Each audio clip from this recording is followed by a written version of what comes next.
But welcome and thank you so much for being here today for our WiTT alumni panel. We are so grateful to have you and so excited about the event that we have today. We have 4 amazing panelists who are all recent graduates of Mohawk College programs and a wonderful moderator who is also a graduate of Mohawk College programs. And they're here to talk to us about not only their very cool careers and what they've been up to since graduating from Mohawk, but also some stuff about their transition from being a student into the workforce. And it's sure to be a very good discussion. At the end, we will open it up and you'll have a chance to ask your own questions as well. So feel free to put them in the chat at any time throughout the event. My name is Marita. My pronouns are she, her. And as far as what I have to do with WiTT, I have been involved with WiTT actually since I started my program about 2 years ago. And I am the vice president of the MSA side of the club.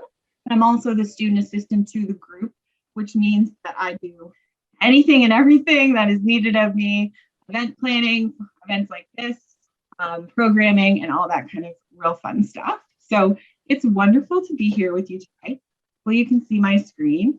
I am just going to, before I introduce the much more qualified and important people than me who are going to be running the rest of the event, I would just like to do a quick land acknowledgement. Of course, we're all joining probably from various different areas around this GTA or Hamilton or even Ontario. But my home is on land very close to Mohawk College. So I would like to acknowledge that both my home and Mohawk College are situated on the traditional and unceded territory of the Haudenosaunee and Anishinaabe nations within the lands protected by the Dish with One Spoon Wampum Agreement. And of course, is currently home to many Indigenous peoples. So the Dish with One Spoon Wampum Agreement is a wampum agreement, so it's an Indigenous agreement that governs the area that we're on. So I just offer this land acknowledgement as a very small act of reconciliation. I am a settler, it's part of my responsibility to deepen my understanding of these issues. So now that I have said those things, I will say some other things. That's a good segue, right? I would love to introduce Wendy Mackey, who is the Director of Alumni Relations. She's also been involved in alumni relations within Mohawk College and the Mohawk College Foundation for over 15 years. On a personal level, she's done a lot to help with this event, planning and coordinating a whole bunch of stuff. We couldn't have done it without her. We're so grateful for her support and cooperation. So I would be very happy to introduce Wendy Mackey. Thank you, Marita. Good evening and welcome, everyone. We're excited to have you here tonight for our Women in Technology and Trades virtual alumni panel. I'm also here with my colleague, Lynn Mattis from the Alumni Office. And as you transition to life after Mohawk as a graduate, the Alumni Relations Department is here to support you. So we've been very excited to be partnering with Mohawk's WiTT student group to present this event for everyone tonight. So to begin tonight's event, it's my pleasure to introduce our panel moderator. Kim Mccarthy is a 1996 graduate from the Architectural Technology Construction Management program. Kim worked for a Hamilton-based general contractor for 20 years, starting as a junior estimator, and then she worked her way up through the ranks to vice president of construction. In 2018, Kim started her own consulting company, XGC Consulting, and together with her partner, Tara Myers, they have successfully made a name for themselves in the industry, specializing in pre-construction and construction management services, focusing on putting the client first and helping them to understand the process. Kim is well known and respected in her field, and in 2013, she was recognized for her achievements with a YWCA Women of Distinction Award in Science and Technology. And in 2015, Kim was chosen as one of the inspiration personalities for Mohawk's Everyday Heroes video as posted on YouTube. Kim, as a Mohawk graduate and as a successful woman working into the technology and trade sector, we're thrilled to have you join us tonight as our panel moderator. And without further ado, I'll pass things over to you.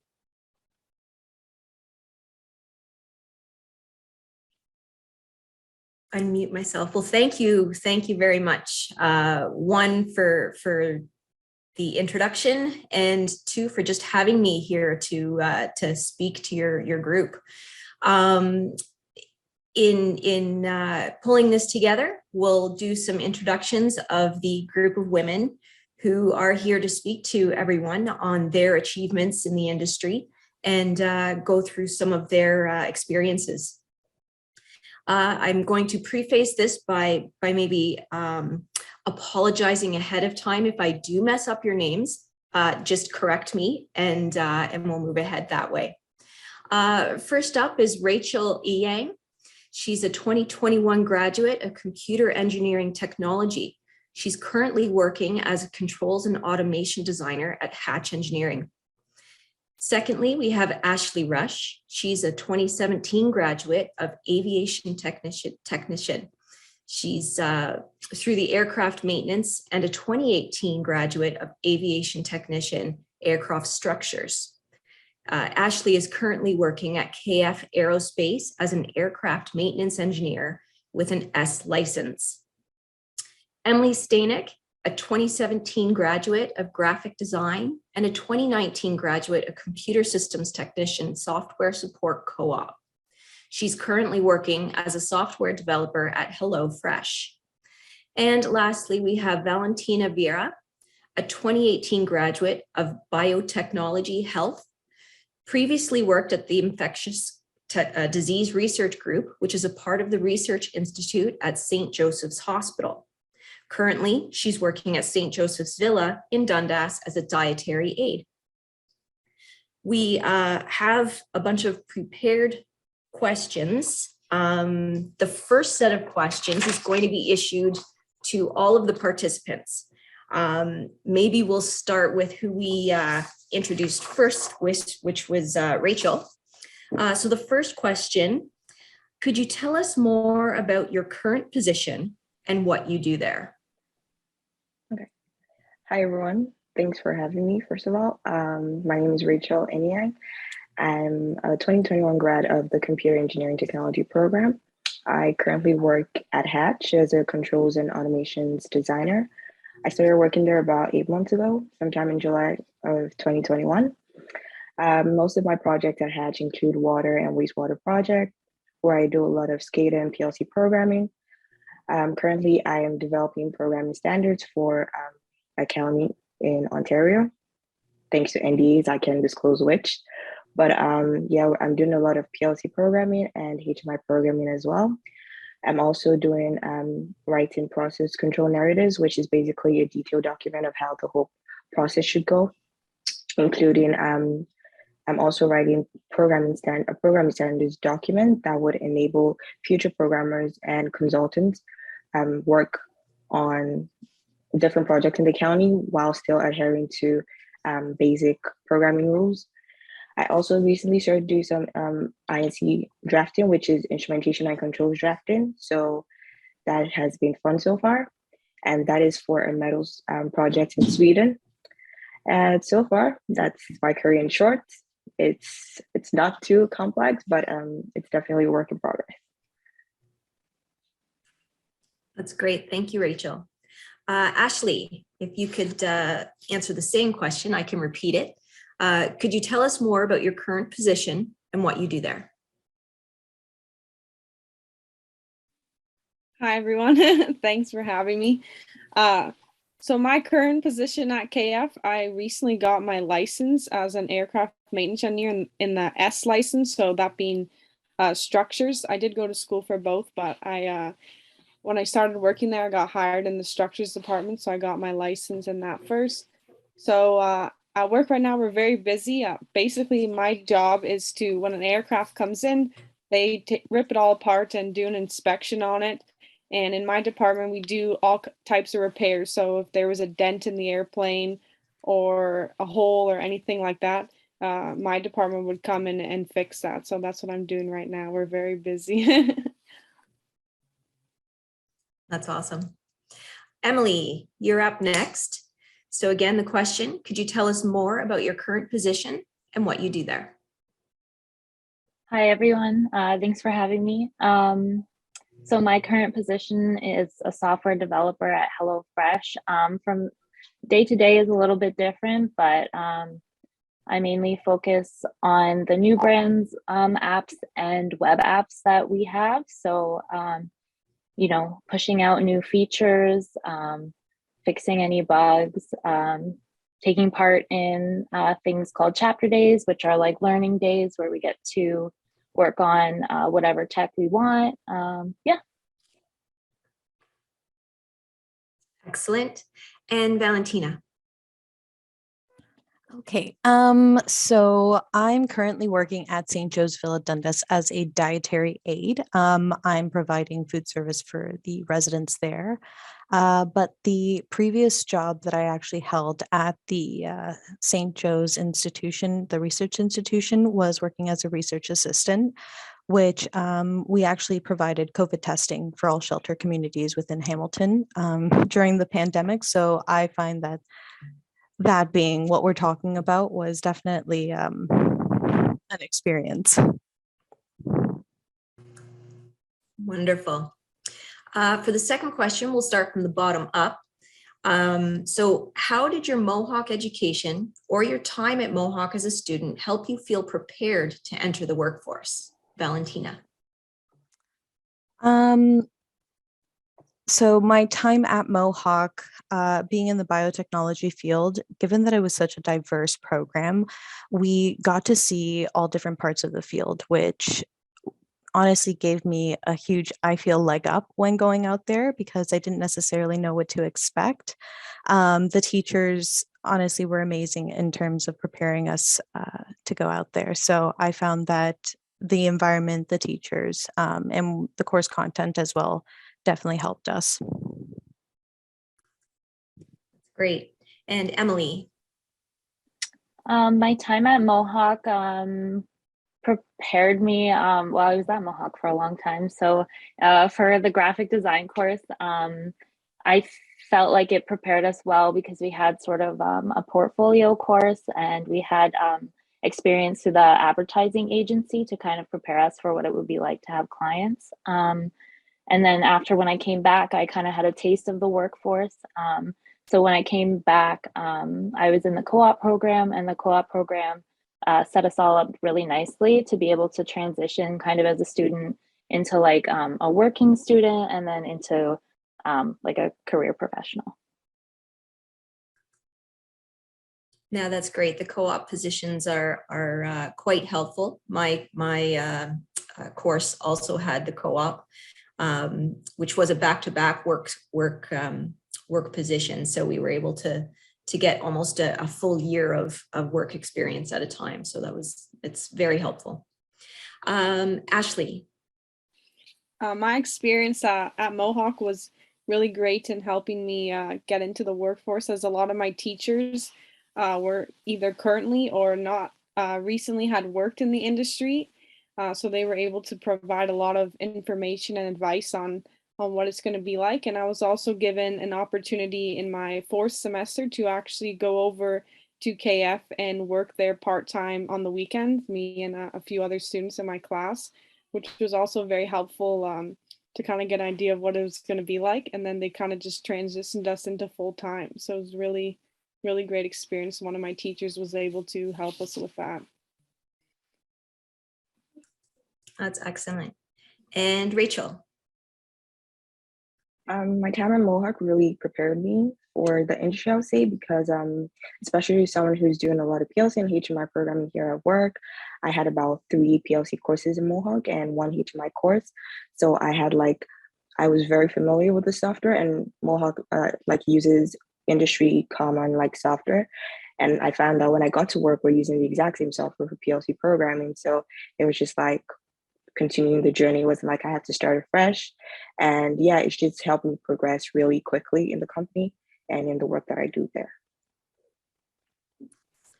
That's great. All great answers and experiences. And the key is to really keep everything open and make sure all the experiences you have, you can learn from them and just keep growing from them all. The next round of questions are going to be maybe specific to one or two of you. So we'll start the questions off with This one specific to Rachel and Ashley. So Rachel, for you first, what was it like starting your first job after graduating Mohawk?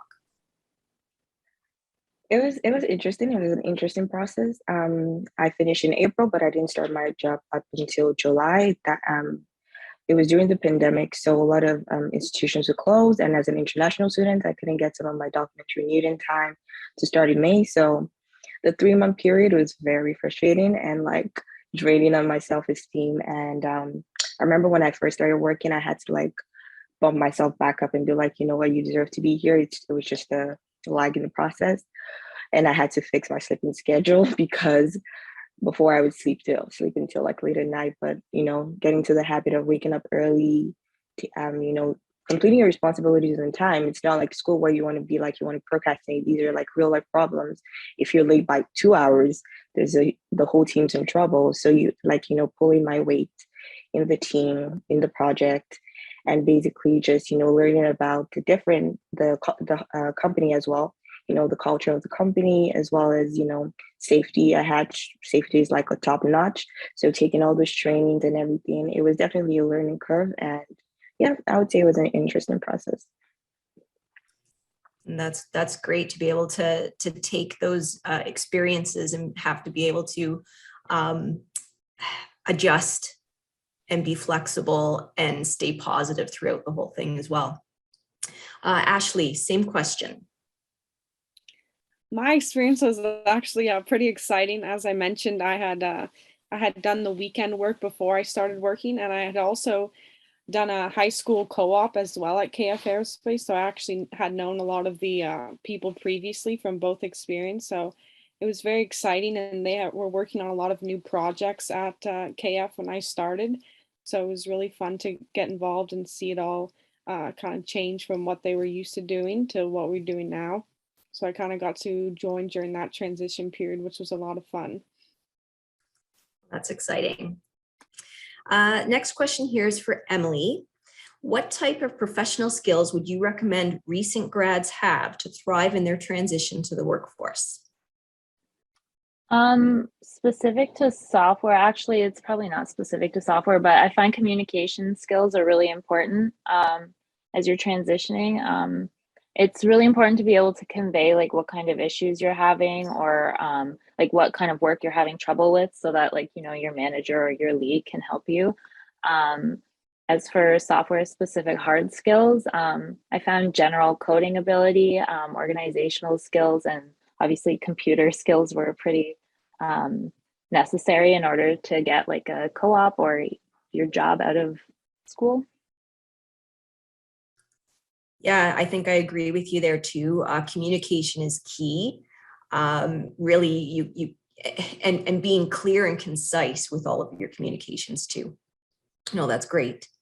Next question here is for both Valentina and Emily.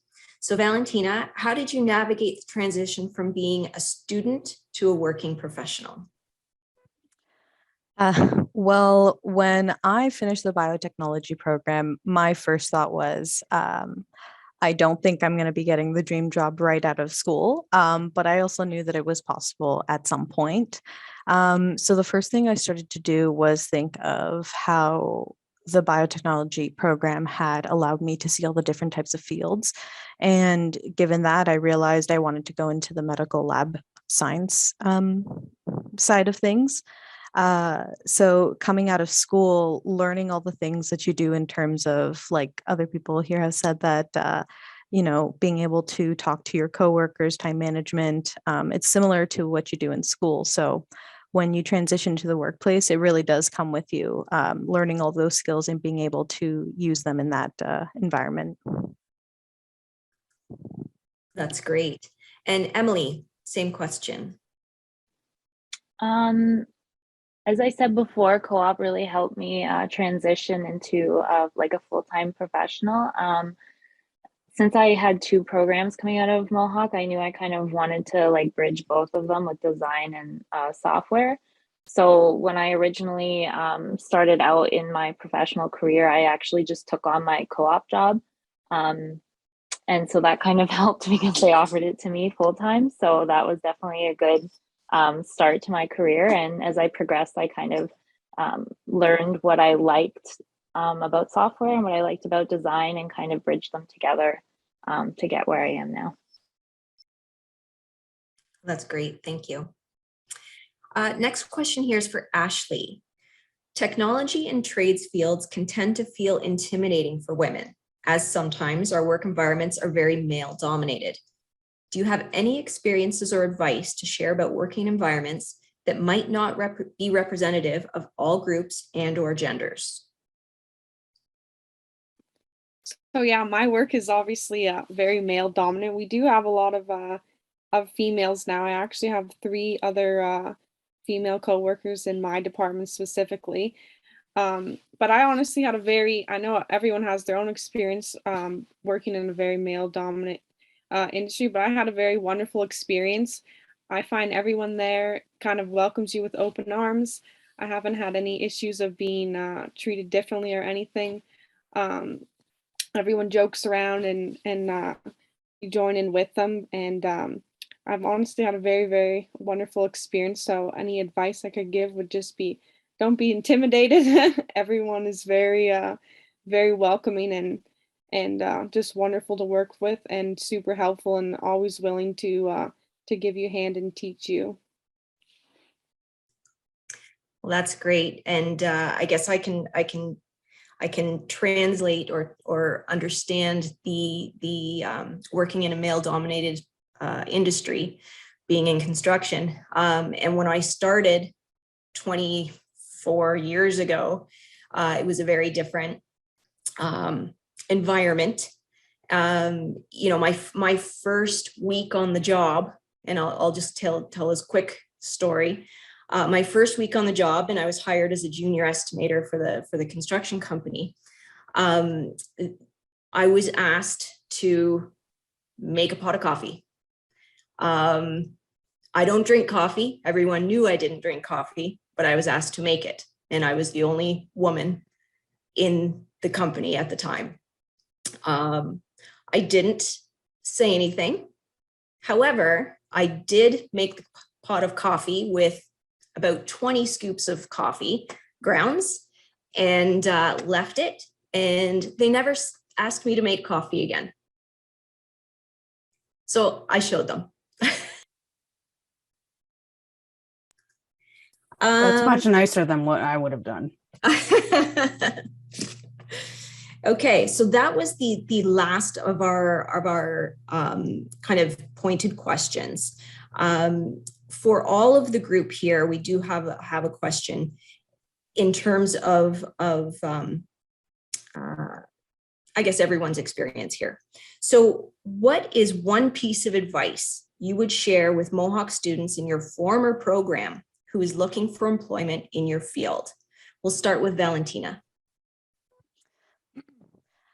Honestly, my first piece of advice would be make connections. Making connections with your teachers, your peers, and also just keeping an open mind to what's out there, because your mind and the way that you leave school, like you end up changing your mind sometimes, but also determination and hard work with it. That's great. Ashley? My piece of advice would probably be not to be intimidated. I know in my industry, it's very intimidating when you first and around all these large aircrafts, but they're not just going to throw you right in to some big job right away. They're always putting you with many people that are willing to teach you and learn and kind of slowly and gradually build you up in the industry. So don't be worried and don't be intimidated, because it's going to be lots of fun. That's great. Rachel? For the computer engineering program, it's a very broad program. You do everything from electrical to computer networks. And I would say just try to get involved in everything. You might not like everything, but just try to get involved, because when you go into the industry, it might be a whole different ballgame from what you've seen in school. So just try to apply yourself to everything. Don't sell yourself short. Don't think you're not going to be able to, thrive in that particular sector. Just do everything, and I promise you it will all work out in the end. That's great. And Emily? Mine would be to not be afraid to ask questions. I know sometimes people can think, oh, like this might be a stupid question. Like, what if everyone else in the class already knows this? But chances are, like, if you have the question, a lot of other people do. And especially in a job environment, like if you don't ask the questions, then like you can't progress. Like you have to like not be afraid of looking stupid. That's great. I want to thank you all for your insight on all these questions here. We're now going to open up the panel to a question and answer period. Lucas and Marita have, and sorry, Marita, I know I messed up your name there, have been fielding questions throughout the course of this session here in the chat room, and they're going to relay those questions through. We're also going to open or make it open for all of the attendees to unmute their computers and ask the questions yourself. So we'd love to hear from you. I put one in the chat that I would love all of the panelists to answer. What inspired you to enter your field, like your current field? What inspired you?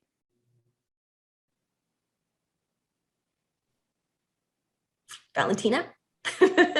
Okay.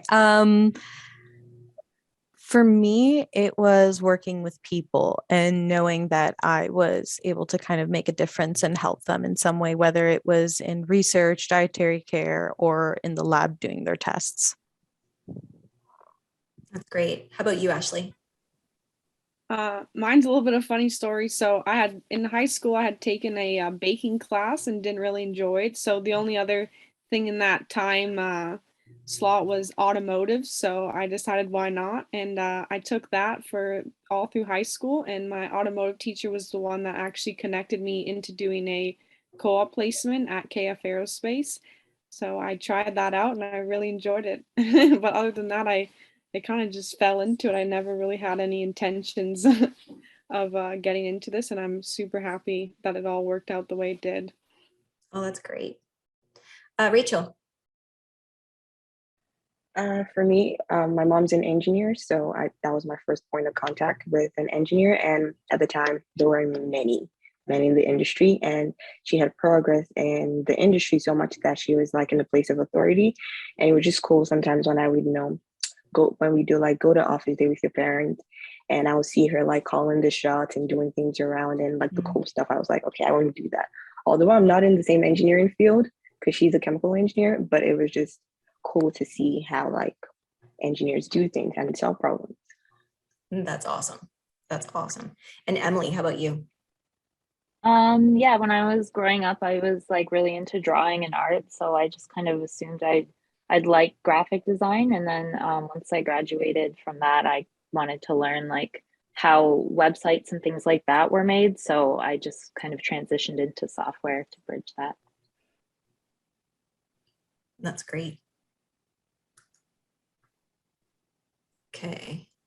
Guess I'll maybe run through these questions. Yeah. Did you want me to read them, Kim? I'm more than happy to. Yeah, because I don't have them kind of handy to. Yeah.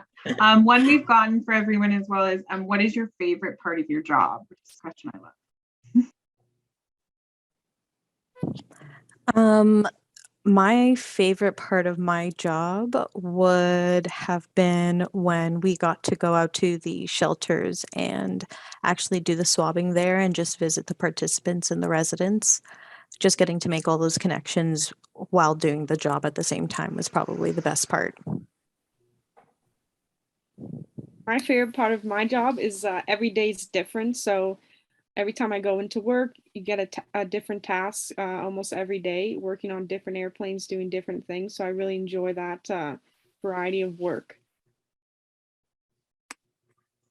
For me, the most interesting part of my job would be going on site. It's one thing to be in the office and do, design work, but it's nothing to actually go to the field and see how it actually applies. So I would say going to different sites has to be the best part of my job.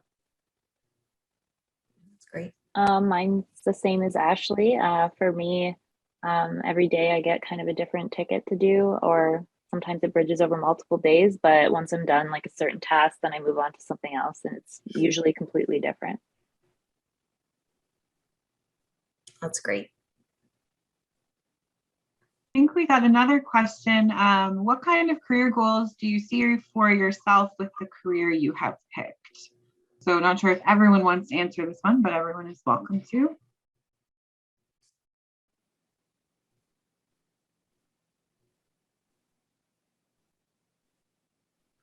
Anyone?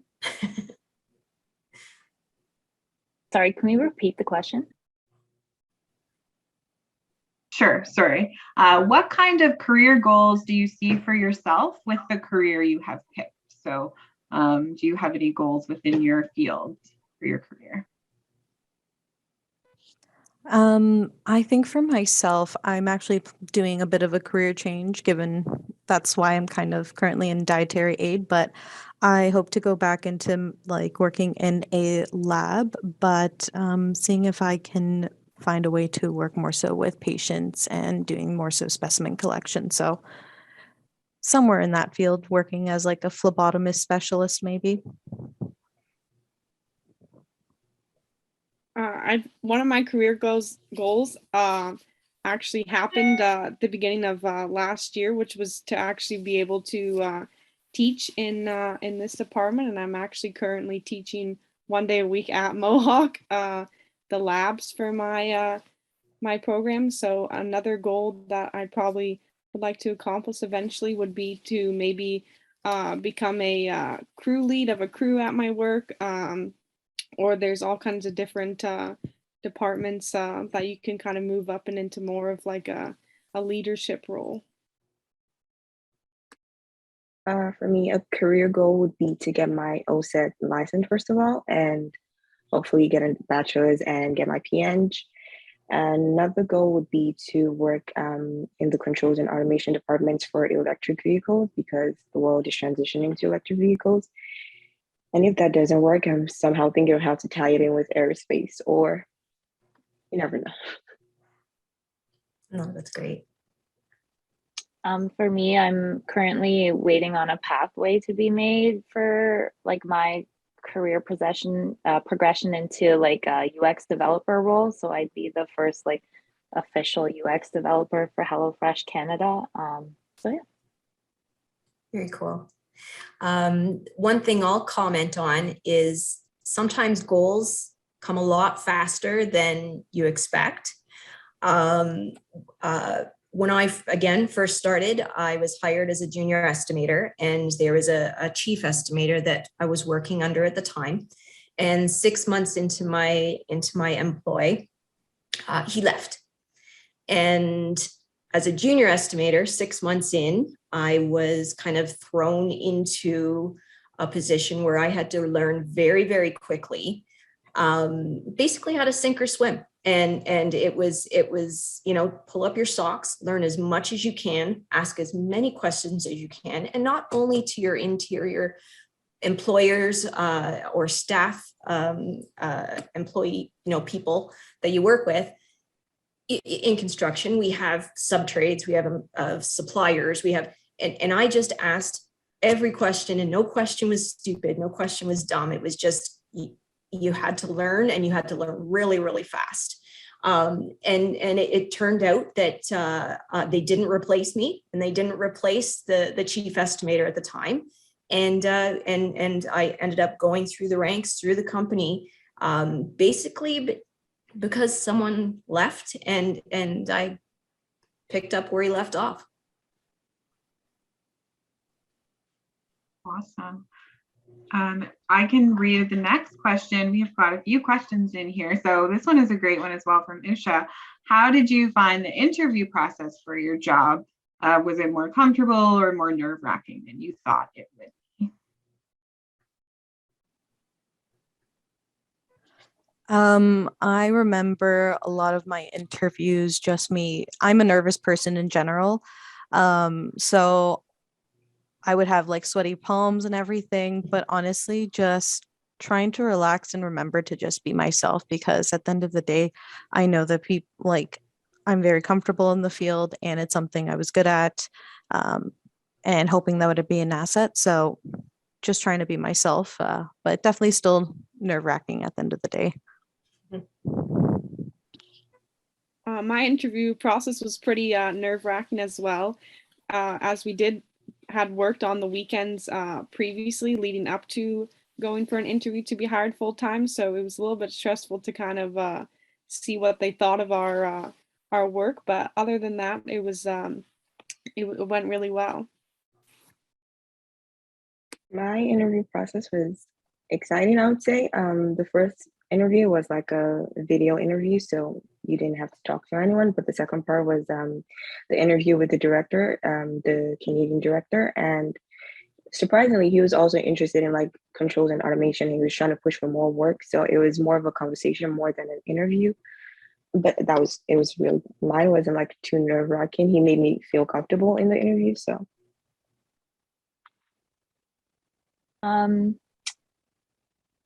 The interviews I've had so far in software have been pretty nerve-wracking because there's usually a pretty like long interview process with at least 3 interviews with different stakeholders.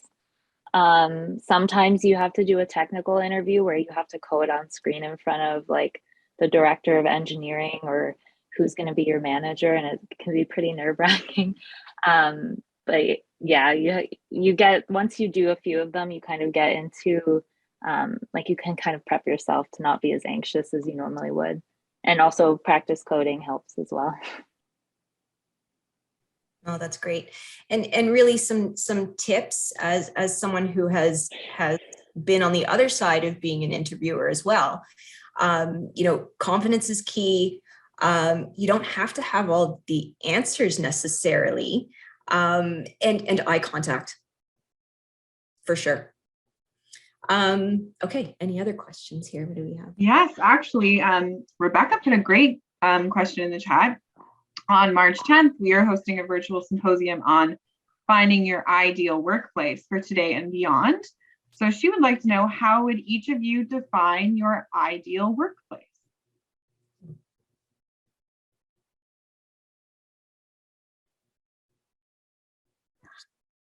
For myself, somewhere where I could work with people, but I can also have some time working in the bench. I really like working with science and robotics when I was working at the Research Institute, and I definitely do miss that. Also someplace with like a nice cafeteria, I'm not gonna lie. Honestly, my ideal workplace is actually where I'm currently working at KF Aerospace. I've thought about working at different airlines and things, but it's just a little bit of a slower place, as places where I'm currently working are the ones that do mainly all of their checks and maintenance on different aircrafts from Sunwing, WestJet. So I enjoy where I'm working now because there's always a lot of work going on, and always taking on new projects and doing different things. So there's a lot of opportunity to always be learning. My ideal workplace would be a place that allows me to work across different projects in different capacities, not specifically doing one task, and also a place that is gender inclusive, and Hatch were very huge in that. Another thing is a place that allows me to go on field a lot. So one thing for me is like I'm very practical. I don't learn by just sitting at a computer. I like to go in and see what's actually happening. So far at Hatch, it has been a wonderful experience because I think in the last 8 months, I've been on site about 9 times. So that is more than I have done at any other company. My ideal workplace is 100% remote. As much as I do miss going into downtown Toronto and all the good food spots and things like that, working from home has been like a blessing. Just because, I don't know, there's no commute, you can wake up when you need to, things like that. I do miss like social hours and things like that. So that's definitely something missing from an ideal workplace, but we can do those virtually. So it's kind of the best of both worlds.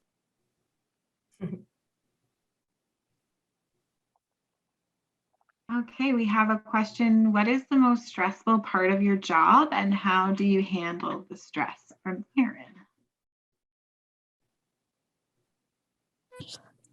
For me, working in the lab, I think it was honestly probably the minute details that we had to remember.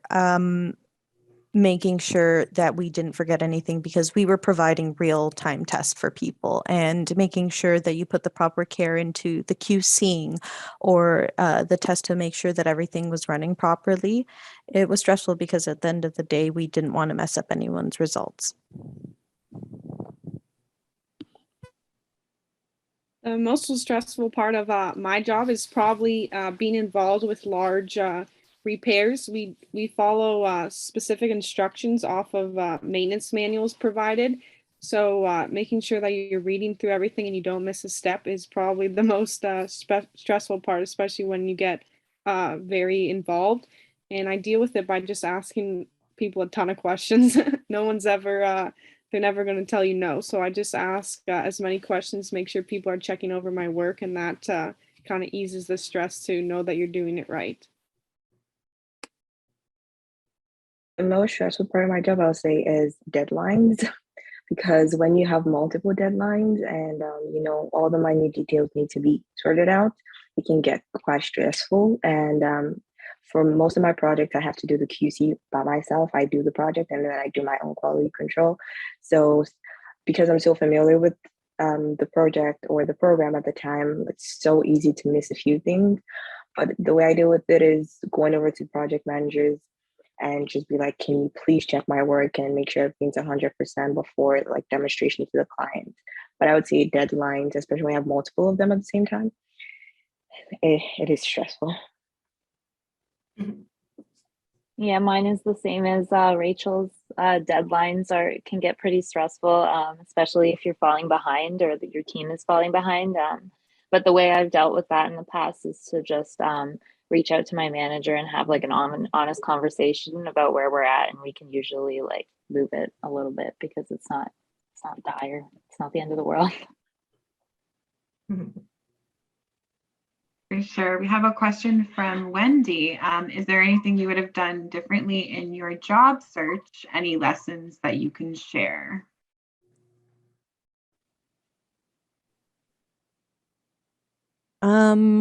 I don't think I'd do anything really different in terms of my job search. I think I just got very lucky in terms of the connections that I had at the time.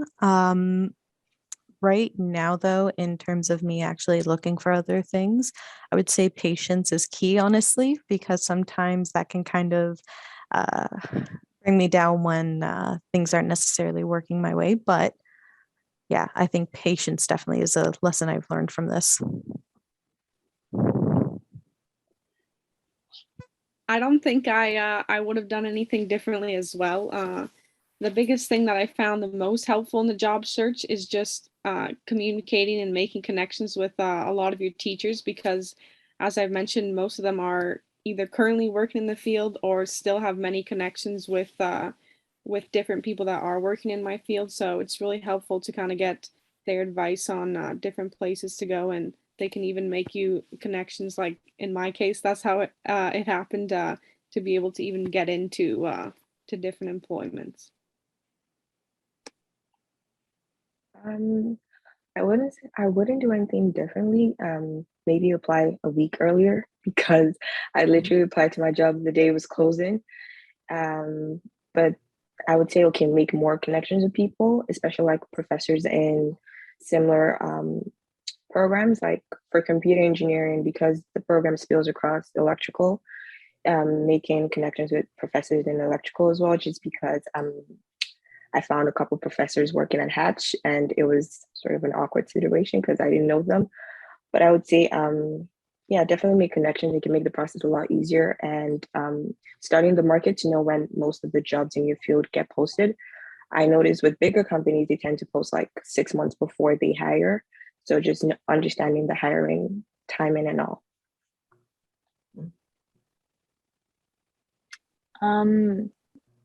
I think what I would have done differently is kind of set like my expectations in the interview process. as to like kind of not waste like other people's times, but also like not waste my time. But yeah, just ask all the questions that I really need clarified and things like that, and not be afraid of like being turned down because you know, like my salary expectation was too high or things like that. Because there's always another job. There's always another job. I think that's key as well. You know, understanding the market and current trends. When I graduated in '96, it was right in the middle of a recession and there were not a lot of job opportunities. So for me, it was, you know, get yourself out there and take whatever you can get immediately. It didn't matter. Like, I think I started at $7 an hour. It doesn't matter what you make up front. It's what you make of the experience and what you can go from there, whether it's with that same company or moving to another company at least you've got the experience under your belt. For sure. I think I saw Ricky put their hand up. Do you have a question, Ricky? You can feel free to unmute and ask it. I do. It's kind of like a two-parter.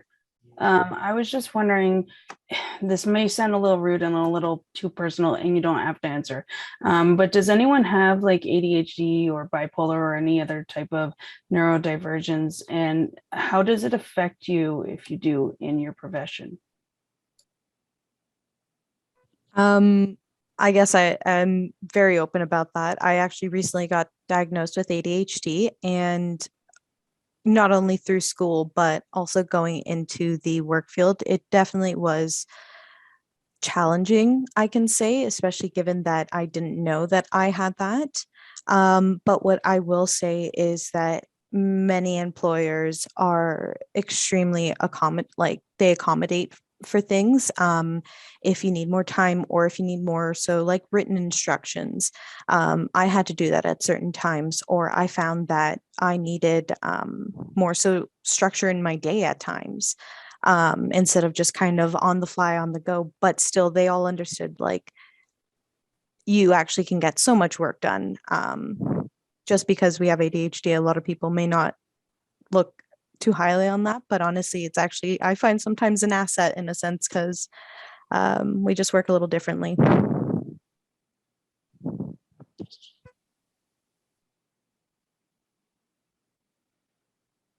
All right. Did anyone else want to jump in on that question? Otherwise, I think Jody has her hand up as well. Unless anyone has anything they want to add to that last question. Okay, Jody, go ahead. Do you have a question? No, actually, sorry, I hit that button by mistake. No worries. I have a question for all of you. I'm curious to know if there was a specific class that you were in, or that you took during your time at Mohawk that you found you used or popped up a lot in your work. Just for anyone who may have an answer for that.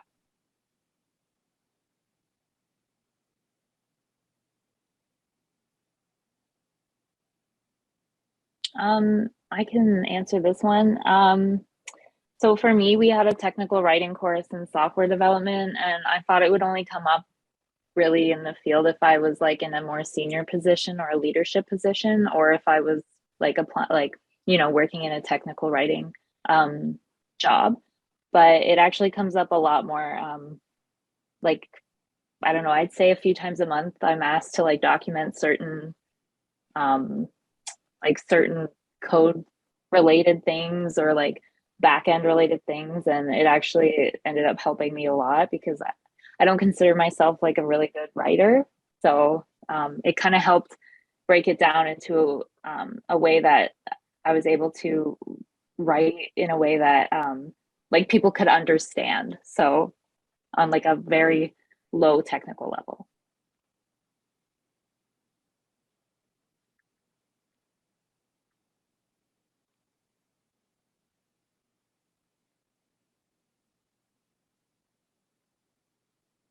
You know, it's really funny. I can see everybody reading messages. I'm watching all of you do it. It's funny. Okay, I think that's one of the questions we've gotten in the chat. Does anyone else have any additional questions for our panelists or or even just for one panelist in particular, feel free to put it in the chat or unmute at this time.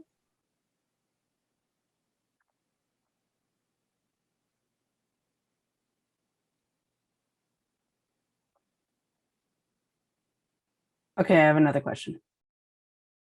I know that Kim touched up on the getting coffee, and like you all read, I'm almost 40, and so I've been in male dominant industry for many years, including the military, and I have had my fair share of sexism and stuff like that. When you undoubtedly come across it, what do you do?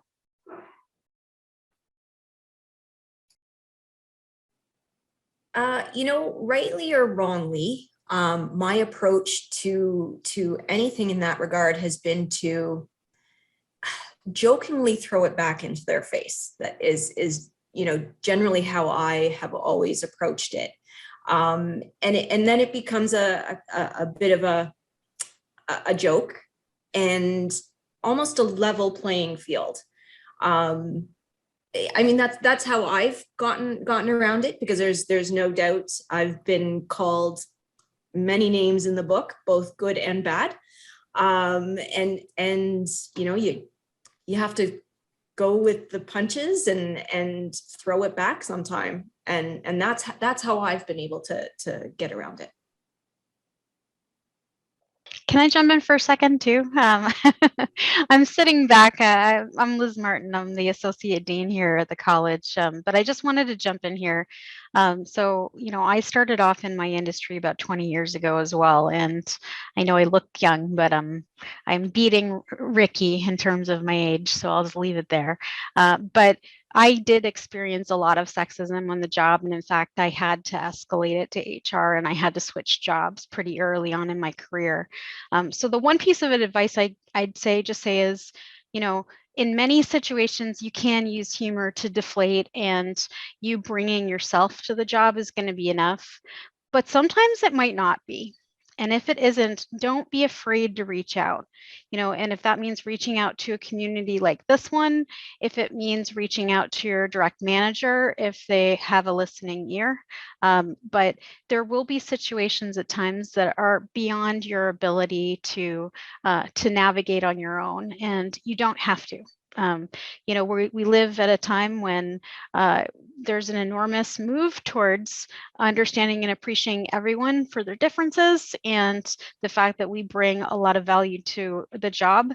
And if someone's ignorant and doesn't understand that, sometimes you have to seek out other ears that can be more understanding and help to make sure that the company's values are being promoted.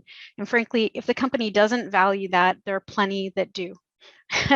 And this is a great time to be working in these fantastic technology industries. So just something to consider there.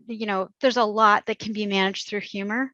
But if you do find yourself in a difficult position where that's not cutting it, or where it's prolonged and prescribed, don't be afraid to seek out others to help you through that. There are many people who are willing to listen, and there are many of us who have gone through things like that in the past and are hopeful that we've made a turn, and many fewer people will go through such things in the future. Thanks. That's great. And yeah, don't ever think you need to or have to manage or handle things on your own. There's always other people to assist in all cases, for sure. So it looks like we're at the end of the questions here. So we'll look to maybe wrap things up, and I'll pass it over to Marita.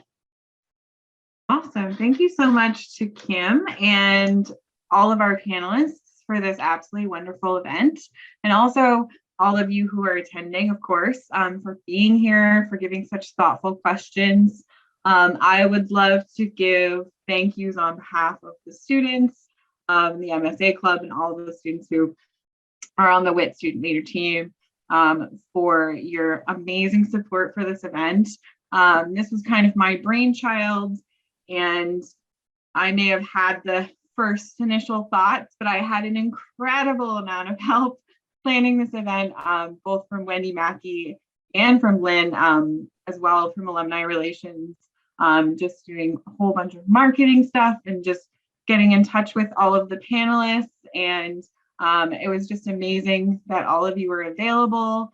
I know that you're all working, you have careers, and so of course you're very busy. So I would like to extend huge, enormous thanks for taking the time out to be here tonight and to talk with all of us and to give your insight.